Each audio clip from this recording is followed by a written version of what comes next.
Hello students, my name is Charu and welcome to English. तो आज बेटा हम शुरू कर रहे हैं अपना क्लास 10 का चैप्टर बायोलॉजी का हेरिडिटी। तो आप शुरू करते हैं। हेरिडिटी में बेटा देखो, हेरिडिटी क्या है? It is a branch of genetics. ठीक है, जेनेटिक्स क्या है? जेनेटिक्स बायोलॉजी की एक ऐसी ब्रांच है which deals with heredity and variations. ठीक है, जेनेटिक्स बेटा बायोलॉजी की एक ऐसी ब्रांच है which deals with the study of heredity and variations। Genetics के अंदर हम हेरिडिटी, ठीक है, हेरिडिटी है क्या और वेरिएशन साथ में, इसके बारे में स्टडी करते हैं। जो जेनेटिक्स टर्म है बेटा, the term genetics was given by Bateson in 1906। 1906 में बेटसन ने हमें जेनेटिक्स टर्म दी थी। तो हेरिडिटी पढ़ने से पहले we will study what are variations, कि वेरिएशंस क्या है। अब देखो वेरिएशंस क्या होती हैं कि एक सिमिलर स्पीशीज में, फॉर एग्जांपल ह्यूमन बींग्स हैं, कैट्स हैं, डॉग्स हैं, तो ये क्या है? अलग अलग स्पीशीज हैं। तो विद इन द स्पीशीज जो इंडिविजुअल्स में डिफरेंसेस आते हैं या वेरिएशंस आते हैं, मीन्स हर एक ह्यूमन बींग में भी हर एक ह्यूमन एक दूसरे से क्या है? अलग है। कैट्स हैं तो उनकी वो भी एक दूसरे से क्या है? अलग है। डॉग्स हैं तो वो भी क्या है? एक दूसरे से अलग है। तो it means with in the species जो इन इंडिविजुअल्स में क्या है? डिफरेंसेस हैं। इन्हीं डिफरेंसेस को बेटा हम क्या बोलते हैं? वेरिएशंस बोलते हैं। The differences in the characters of the individuals of a species are called variations। ठीक है, so for example the human beings will produce the babies of human beings, है ना। a cow will produce calves, a cat will produce kittens। ठीक है, तो और mango tree will produce a mango. ठीक है, तो विद इन द स्पीशीज जो इंडिविजुअल के अंदर डिफरेंसेस आते हैं उन्हीं को हम क्या बोलते हैं? वेरिएशंस। हेरिडिटी क्या है कि भाई एक जनरेशन से दूसरी जनरेशन तक ये जो ट्रांसमिशन होता है कैरेक्टर्स का, द ट्रांसमिशन ऑफ कैरेक्टर्स। ध्यान से सुनना बेटा कि हेरिडिटी क्या है, ध्यान से समझने की कोशिश करना। द ट्रांसमिशन ऑफ कैरेक्टर्स, जब characters from parents to offsprings. ठीक है, ऑब्वियसली हमारे पेरेंट्स से हमारे अंदर कुछ ना कुछ कैरेक्टर्स आए हैं। ठीक है, तो इस तरीके से जनरेशन टू जनरेशन कैरेक्टर्स का जो ट्रांसमिशन होता है बेटा, इसी प्रोसेस को हम क्या बोलते हैं? हेरिडिटी। ठीक है, the transmission of characters from parents to their offspring, this process is known as heredity. इस प्रोसेस को हम क्या बोलते हैं? हेरिडिटी बोलते हैं। तो अब हेरिडिटी में हमें क्या पढ़ना है कि भाई ये जो ट्रांसमिशन है कैरेक्टर्स का एक जनरेशन से दूसरे जनरेशन में, जब कैरेक्टर्स ट्रांसफर हो रहे हैं, ट्रांसमिट हो रहे हैं, तो इसके अंदर क्या चीज़ रिस्पॉन्सिबल है, क्या चीज़ें इन्वॉल्व हैं इस प्रोसेस के अंदर, एक्चुअल में होता क्या है। ठीक है, अब देखो एक्यूमुलेशन ऑफ वेरिएशन। अब रिप्रोडक्शन हमने देखा था कि रिप्रोडक्शन दो टाइप्स की है अपने पास, जैसे कि asexual reproduction and sexual reproduction. तो हमने देखा था कि एसेक्सुअल रिप्रोडक्शन में जो कैरेक्टर्स हैं या फिर जो पेरेंट्स से ऑफस्प्रिंग बनते हैं बेटा, वो बिल्कुल एग्जैक्ट सिमिलर होते हैं, कोई वेरिएशन नहीं आती। क्यों? क्योंकि डीएनए कॉपिंग नहीं है, डीएनए इन्वॉल्व नहीं है, गैमीट्स इन्वॉल्व नहीं है उसके अंदर, एक सिंगल पेरेंट ही इन्वॉल्व होता है in the process of reproduction. तो एसेक्सुअल रिप्रोडक्शन में हमें क्या मिलेगा? वेरिएशंस बहुत ही लिमिटेड मिलेंगी या फिर नहीं मिलेंगी, क्योंकि जो ऑफस्प्रिंग है they are exact similar copies of the parents. In sexual reproduction में डीएनए रेप्लिकेशन टेक्स प्लेस, है ना, जेनेटिक मटेरियल का ट्रांसमिशन हो रहा है from one generation to another generation. तो यहाँ पर क्या होगा? यहाँ पर हमको सेक्सुअल रिप्रोडक्शन में क्या देखने को मिलेगी? वेरिएशन देखने को मिलेगी। इसी को हम क्या बोलते हैं? Accumulation of variation. ठीक है, कि ये जो वेरिएशन है they are produce during successive generations. ठीक है, सक्सेसिव एक जनरेशन से दूसरी जनरेशन तक, बाकी आगे तक जनरेशन तक ये जो वेरिएशंस हैं ये क्या है? इनका एक्यूमुलेशन हो रहा है ऑर्गेनिजम्स के अंदर। क्लियर? इतनी बात बेटा समझ आई। सिग्निफिकेंस क्या है वेरिएशन को? तो भाई वेरिएशन तो बहुत इंपॉर्टेंट है। अगर वेरिएशन है, अगर वेरिएशन ऑर्गेनिजम्स के अंदर प्रेजेंट है, एक स्पीशीज के अंदर वेरिएशन है, तो बेटा इससे क्या होगा? Survival of the fittest. Means अगर एक इंडिविजुअल दूसरे इंडिविजुअल से अलग है तो ऑब्वियसली क्या होगा, एनवायरनमेंट के अंदर जो भी चेंजेस आ रहे हैं उसके लिए क्या होगा, बेटर एडाप्टेबिलिटी आएगी ऑर्गेनिजम्स में, इंडिविजुअल्स में, है ना। तो सिग्निफिकेंस क्या है वेरिएशन के, इंपॉर्टेंट है ये। वेरिएशन के क्या सिग्निफिकेंस है? Variation enables the organisms to adapt themselves to the changing environment. तो चेंजिंग एनवायरनमेंट के मुताबिक जो ऑर्गेनिज्म अडाप्ट करें, ठीक है, उस एनवायरनमेंट को, ठीक है, तो इसी को ही हम क्या बोलते हैं, वेरिएशन। कि भाई एक ऑर्गेनिज्म दूसरे से अलग है। अगर सब सेम होंगे, सब एक जैसे होंगे, तो भाई जैसे जैसे एनवायरनमेंट में चेंजेस आएंगे हम उसके लिए अडाप्ट नहीं कर पाएंगे। It forms raw material for variation, for evolution. Evolution के लिए भी बहुत इंपॉर्टेंट है वेरिएशन, ठीक है। इवोल्यूशन तभी होगा जब इंडिविजुअल्स में, स्पीशीज में क्या आएगी बेटा, वेरिएशन होगी, तभी इवोल्यूशन हो पाएगा। It enables organisms to face the struggle for existence in a better way, ठीक है। It helps man improving the races of useful animals and plants. This is also very important. It is the basis of heredity. Variation क्या है, basis of heredity. बहुत important है ये कि variation क्या है, it is the basis of heredity. कहने का मतलब क्या है कि हेरिडिटी एक ऐसी प्रोसेस है जिसकी वजह से क्या आती है, इंडिविजुअल्स में वेरिएशन आती है। हेरिडिटी हमने क्या पढ़ा कि हेरिडिटी क्या है, transmission of characters from one generation to another. अब ये जो ट्रांसमिशन होता है एग्जैक्ट सिमिलर तो नहीं होता, हम अपने पेरेंट्स की बिल्कुल एग्जैक्ट कॉपी तो नहीं है ना, राइट। तो हेरिडिटी की प्रोसेस में क्या आ रही है बेटा, वेरिएशन आ रही है। So it is known as, it is the basis of heredity. It also leads to the existence of new traits. Variations आती हैं तभी न्यू ट्रेड्स भी ऑर्गेनिजम्स में, ऑफस्प्रिंग्स में, इंडिविजुअल्स में क्या होते हैं बेटा, डेवलप होते हैं। क्लियर, इतनी बात आपको क्लियर हुई, इतनी बात आपको समझ आई। सिग्निफिकेंस क्या है वेरिएशन का, सिग्निफिकेंस क्या है, आगे देखो। मेंडल, अब भाई मेंडल जो है, ठीक है, जिनका पूरा नाम है ग्रेगर जॉन मेंडल, ठीक है, काफ़ी ज़्यादा बड़ा रोल है इनका इन द फील्ड ऑफ जेनेटिक्स, है ना। जेनेटिक्स की फील्ड में काफ़ी बड़ा रोल है इनका। तो मेंडल का कंट्रीब्यूशन देखेंगे कि मेंडल का कंट्रीब्यूशन इन हेरिडिटी क्या है, तो बहुत बड़ा कंट्रीब्यूशन है मेंडल का। इनका कंप्लीट नेम है ग्रेगर जॉन मेंडल, ठीक है। 1822 टू 1884 तक इनका क्या रहा, समय रहा इन सिलिसिन ऑस्ट्रिया, ठीक है। He is known as father of genetics. इनको क्या बोला जाता है, फादर ऑफ जेनेटिक्स बोला जाता है due to his work in the field of genetics. अब मेंडल ने क्या किया, मेंडल ने अपना एक्सपेरिमेंट जो भी कंडक्ट किए थे वो किए थे बेटा गार्डन पी में, गार्डन पी प्लांट में, जिसका साइंटिफिक नेम क्या है, जिसका साइंटिफिक नेम है पाइसम सेटाइवम। क्लियर, जिसका साइंटिफिक नेम क्या है, पाइसम सेटाइवम। पी प्लांट के अंदर इन्होंने क्या किया, अपना एक्सपेरिमेंट्स किए, ठीक है। अब मेंडल ने जो भी एक्सपेरिमेंट किए थे उस टाइम पर, अपने टाइम पर, उन सभी एक्सपेरिमेंट को उन्होंने क्या किया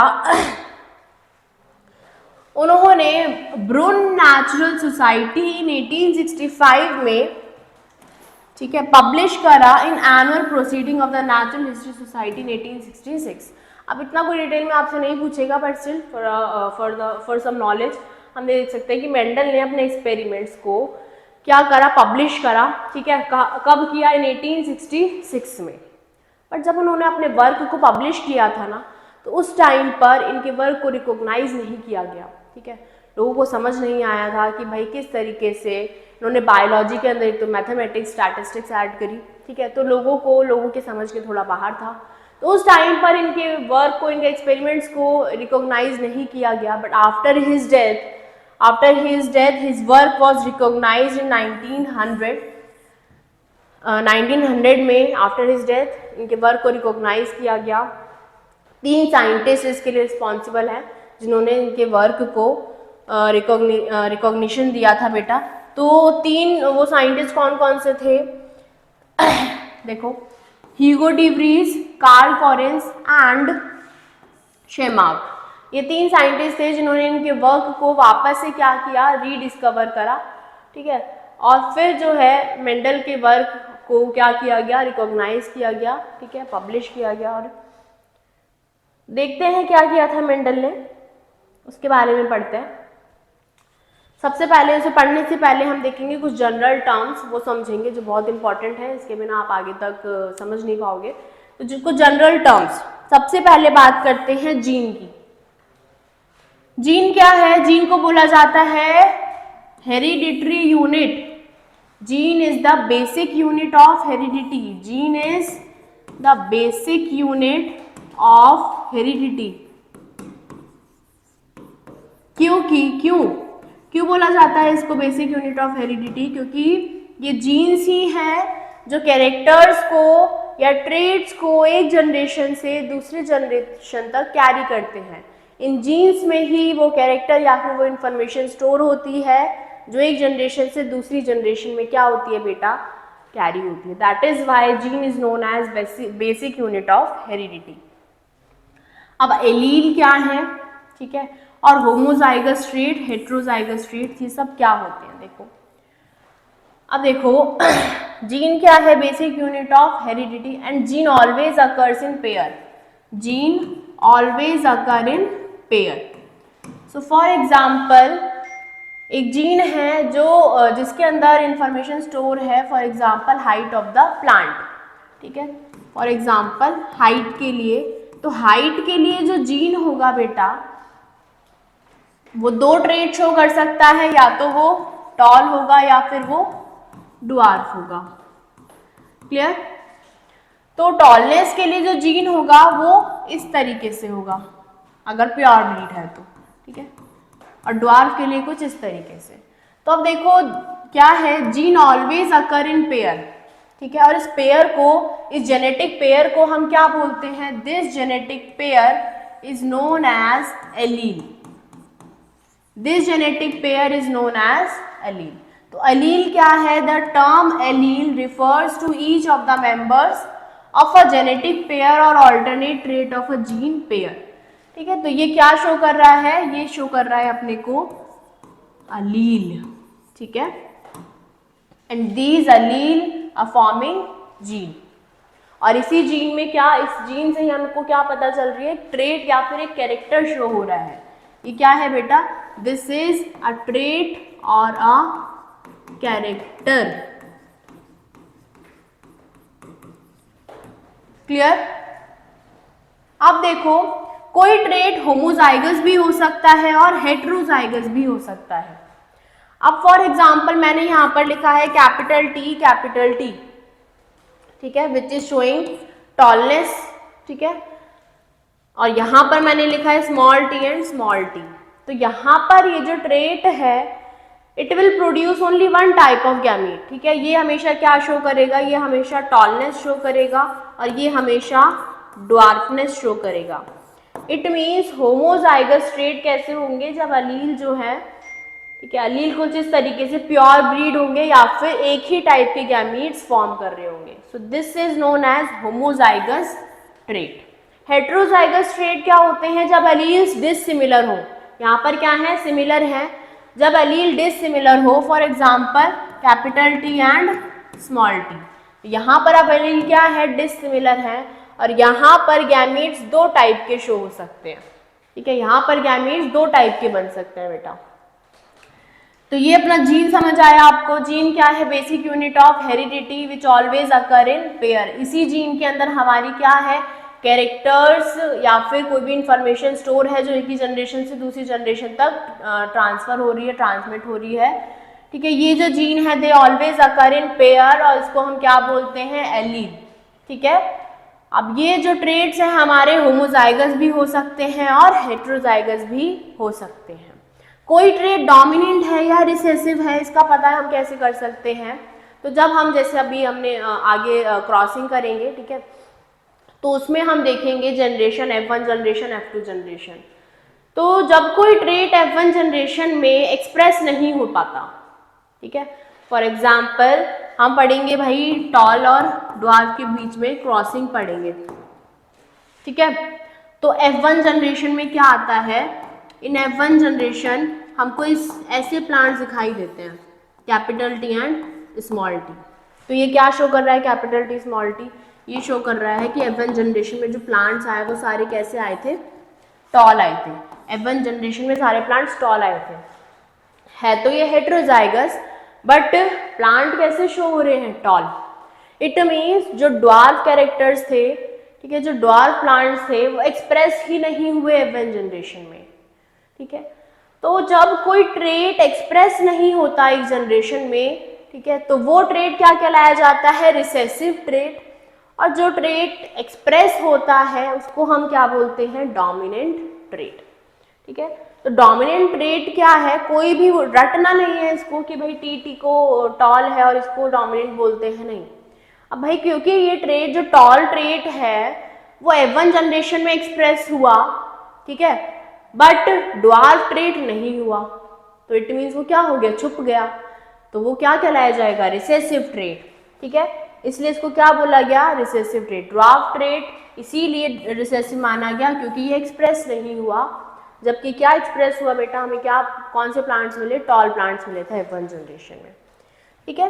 तो those trait which will appear in F1 generation और which will express in F1 generation, these are known as dominant trait. इनको हम कैपिटल लेटर से डिनोट करते हैं, ठीक है, टॉल। क्लियर, इतनी बात आपको क्लियर हुई, टर्मिनोलॉजी क्लियर हुई थी। आगे बढ़े, आगे देखते हैं।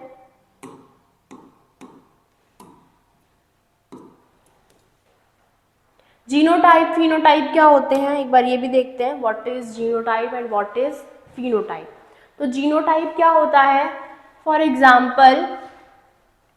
एग्जाम्पल कोई हमारा ट्रेट है, कोई हमारा ट्रेट है, जैसे कि हाइट ही देख लेते हैं, हाइट ऑफ प्लांट, ठीक है। तो वो ट्रेट जो है उसके दो कैरेक्टर्स हो सकते हैं, या तो टॉल होगा या फिर प्लांट ड्वार्फ होगा, ठीक है। तो फॉर एग्जाम्पल हमें डाई हाइब्रिड क्रॉस में या मोनो हाइब्रिड क्रॉस में फॉर एग्जाम्पल हमसे पूछ रहा है कि फिनोटाइप क्या है। तो फिनोटाइप क्या है बेटा, ये जो टॉल और ड्वार्फ जो तुम देख रहे हो ये क्या कहलाए जाते हैं, फिनोटाइप, ठीक है, ये क्या कहलाए जाते हैं, फिनोटाइप। टॉल और ड्वार्फ क्या है, फिनोटाइप है। For example in monohybrid cross में जो F2 जनरेशन है उसके अंदर 3 टॉल प्लांट्स आए और 1 ड्वार्फ प्लांट आया। तो अब पूछ रहा है वो कि फिनोटिपिक रेशियो बताओ क्या होगी। तो फिनोटिपिक रेशियो क्या होगी, 3:1, ठीक है। फिनोटिपिक रेशियो में अपने को लिखना पड़ेगा कि टॉल कितने हैं और ड्वार्फ कितने हैं। तो 3 टॉल हैं 1 ड्वार्फ है, तो this is known as phenotype. तो जीनोटाइप क्या होता है, तो अब इसी के अंदर उसने बोला कि जीनोटिपिक रेशियो बताओ, जीनोटिपिक रेशियो क्या है। तो भाई फिनोटाइप तो सेम ही रहेगा बट जीनोटाइप्स अलग हो सकते हैं। फॉर एग्जाम्पल टॉल प्लांट में एक जीन ऐसा है, ठीक है, एक ऐसा है, बाकी ड्वार्फ है। फॉर एग्जाम्पल ये आया टीटी, ठीक है, ये आए 2 और ये आया 1। तो टोटल नंबर ऑफ प्लांट्स कितने आए, 4 ही आए। बट यहां पर जीनोटाइप चेंज हो गया, कैपिटल टी वाले प्लांट 1 है, ठीक है, मीन्स होमोजाइगस अपने पास 1 है, हेट्रोजाइगस अपने पास 2 आए, ठीक है, और हेट्रोजाइगस ड्वार्फ आए अपने पास ये। तो देखो जीनोटिपिक रेशियो अब क्या हो गई, चेंज हो गई, 1:2:1 हो गई। तो जीनोटिपिक रेशियो यानी कि जीनोटाइप यानी जीन की रेशियो क्या है कि भाई ये वाला जीन कितने प्लांट शो कर रहा है, कौन कितने प्लांट्स इस जीन के हैं, कितने ये और कितने ये। क्लियर। तो जीनोटिपिक रेशियो जीनोटाइप क्या है, जब हम genetic representation of trait show कर रहे हैं, ठीक है, कैपिटल टी स्मॉल टी, तो ये क्या है जीनोटाइप। और फिनोटाइप क्या है, कि भाई वो जो फिजिकल अपीयरेंस क्या है उस प्लांट का या फिर उस ट्रेट का। फॉर एग्जांपल प्लांट टॉल है या फिर ड्वार्फ है, तो वो क्या कहलाया जाएगा, उसका फिनोटाइप। नेक्स्ट इज मोनोहाइब्रिड और डाईहाइब्रिड क्रॉस। ये लास्ट टर्म्स है जो हमें याद रखनी है, मोनोहाइब्रिड और डाईहाइब्रिड क्रॉस। तो मोनोहाइब्रिड क्रॉस क्या होता है, मेंडल ने क्रॉसिंग करी, ठीक है, तो फॉर एग्जाम्पल मेंडल ने एक पेयर ऑफ कंट्रास्टिंग कैरेक्टर को स्टडी करा। एक पेयर ऑफ कंट्रास्टिंग कैरेक्टर का मतलब क्या है, उसने एक ही ट्रेट को स्टडी करा। मोनोहाइब्रिड क्रॉस में मेंडल ने एक ही ट्रेट के बीच में क्रॉसिंग करी। For example height of plant, यहां पर उसने एक ट्रेट लिया, प्लांट की हाइट या तो टॉल हो सकती है या फिर ड्वार्फ हो सकती है। तो यहां पर ट्रेट कितना स्टडी करा उसने, एक ही, ठीक है। तो मोनोहाइब्रिड क्रॉस में जो कैरेक्टर्स होंगे वो एक ही ट्रेट के होंगे, ठीक है। It involve the study of inheritance of one pair of contrasting characters, for example inheritance of tall and dwarf characters. तो ट्रेट कौन सा है, ट्रेट सिर्फ एक ही लिया, height of plant. Dihybrid cross में हम क्या करते हैं, मेंडल ने क्या किया, उसने दो ट्रेट को एक साथ स्टडी करा और उनके बीच में क्रॉसिंग कराई। फॉर एग्जाम्पल क्या ले सकते हैं, for example height of plant, कोई भी एक ट्रेट और ले सकते हैं, फॉर एग्जाम्पल सीड कलर, ठीक है। फॉर एग्जाम्पल सीड कलर और सीड शेप, ठीक है, इन दोनों को एक साथ स्टडी करा। तो सीड कलर दो ट्रेट होंगे यहाँ पर और सीड शेप भी दो होंगे, ठीक है। तो यहाँ पर इट मीन्स उसने दो ट्रेट को एक साथ स्टडी करा है और उनके बीच में क्रॉसिंग कराई है, तो उस क्रॉस को क्या बोला गया, डाईहाइब्रिड क्रॉस। इतनी बात आपको समझ आई, इतनी बात क्लियर हुई बेटा। नेक्स्ट देखो, मेंडल के एक्सपेरिमेंट पर आते हैं, मोनोहाइब्रिड और डाईहाइब्रिड क्रॉस को समझते हैं एक बार। तो मेंडल ने गार्डन पी यानी कि पाइसम सटाइवम को ही क्यों चूज किया फॉर हिज एक्सपेरिमेंट्स, तो इसके क्या क्या रीजन थे। एक तो ये पी प्लांट यानी पाइसम सटाइवम कैसा था, इसके अंदर जो कैरेक्टर्स थे वो वेल डिफाइंड थे, बहुत ही इजीली हम उसके मॉर्फोलॉजी को देख सकते थे। इसके जो फ्लावर्स थे वो बाइसेक्सुअल थे। बाइसेक्सुअल मतलब मेल और फीमेल रिप्रोडक्टिव ऑर्गन दोनों ही प्रेजेंट है फ्लावर के अंदर, ठीक है। इसके अंदर बहुत ही इजीली सेल्फ फर्टिलाइजेशन हो सकती है, तो प्रोसेस क्या हो गई, फास्ट हो सकती है। इजी हाइब्रिडाइजेशन, हम पी प्लांट के अंदर उसने देखा कि बहुत ही इजीली हाइब्रिडाइजेशन की जा सकती है, ठीक है। ये हाइब्रिडाइजेशन मतलब क्रॉसिंग की जा सकती है प्लांट्स के बीच में। Cross fertilization is possible, cross fertilization भी क्या थी, प्लांट्स के बीच में बहुत पॉसिबल थी, ईजी थी, ठीक है, इतना मुश्किल नहीं था करना। तो ये सारे कुछ फीचर्स थे जिसकी वजह से मेंडल ने गार्डन पी प्लांट को ही यानी कि पाइसम सटाइवम को ही चूज करा फॉर हिज एक्सपेरिमेंट। मेंडल ने टोटल कितने ट्रेट चूज करे थे फॉर हिज एक्सपेरिमेंट, टोटल कितने ट्रेट उसने लिए थे और उन कितने ट्रेट्स को स्टडी करके उनके बीच में क्रॉसिंग करा कराकर अपने एक्सपेरिमेंट्स कंडक्ट करे थे। तो टोटल नंबर ऑफ ट्रेट्स थे बेटा 7, टोटल 7 ट्रेट्स को उसने स्टडी करा था, जिसमें कि हमारे पास स्टेम हाइट था, ठीक है। स्टेम की हाइट, ध्यान से सुनना, स्टेम की हाइट जो टॉल हो सकती थी और या फिर शॉर्ट, डोमिनेंट था टॉल, रिसेसिव था शॉर्ट। फ्लावर का कलर उसने देखा, फ्लावर का कलर अलग ट्रेट हो गया जो वायलेट शो कर रहा था या फिर वाइट। फ्लावर की पोजीशन, ठीक है, या तो वो एक्सियल थी या फिर टर्मिनल। पॉड शेप को उसने स्टडी करा विच वॉज इन्फ्लेटेड और कंस्ट्रक्टेड। पॉड कलर को उसने चूज करा, पॉड शेप अलग है, पॉड का कलर अलग है, ठीक है, तो ग्रीन और येलो। सीड का शेप उसने स्टडी करा कि सीड की शेप कैसी है, राउंड एंड रिंकल्ड। सीड का कलर उसने स्टडी करा, ठीक है, जिसमें डोमिनेंट येलो था और रिसेसिव ग्रीन। तो ये 7 कॉन्ट्रास्टिंग कैरेक्टर्स मेंडल ने स्टडी करे, ठीक है, जिसके डोमिनेंट कैरेक्टर्स थे और रिसेसिव कैरेक्टर्स भी शो हो रहे थे, क्लियर। हम अपने को अभी इस टाइम पर 7 कैरेक्टर्स अपने को ये स्टडी नहीं करने हैं, हमने पढ़ना है मोनोहाइब्रिड और डाईहाइब्रिड क्रॉस। तो उस पर बात करते हैं। Let's move on to that monohybrid cross. सबसे पहले बात करते हैं मोनोहाइब्रिड क्रॉस। मोनोहाइब्रिड क्रॉस में मैंने क्या बताया कि मेंडल ने एक ही कैरेक्टर, एक ही ट्रेड को चूज करा और उसके बीच में, उन ट्रेड के बीच में क्या कराई, क्रॉसिंग कराई। ठीक है, तो देखो एक बार क्रॉसिंग देखते हैं। ये देखो, toll T plant, dwarf T plant, उसने सबसे पहले पेरेंट्स लिए।